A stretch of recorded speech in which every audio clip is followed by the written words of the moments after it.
Kaixo artistak, ona gatoz, 15. abestiarekin. Begiratu, animaliak lantzeko aukera ezin hobea daukagu honekin. Beste batzutan ahokorapiloak edo lerkiak lantzen ditugu, ezta? Betuk zenbat animaliak agertzen diren baserrian. Por cierto, hemen daukaguna Mariaka dorrea da, Amurrion dago, oso edifizio interesgarria, guztiz gomendagarria. Eta hemen animalia desberdinak ikusten ditugu, ezta? Guk gelan, abesti hau doinu honekin egin dugu. Agian ezagun egingo zaizue, baina beste baten bat erabili alduzue.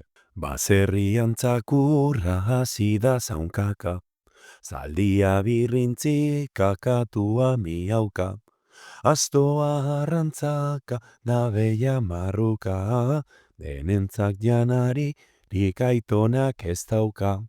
Oioa eta oia, rabiak kukurruka, ateak kuaklakua, akerrak muturka, txerritxoak urrinka, aitona oiuka, lokuluzka egite, rikamonak ez dauka. Ze moduz gustatu zaizue? Benetan, animaliak landu bitartean? Oso abestia proposa da, guztiz gomendagarria.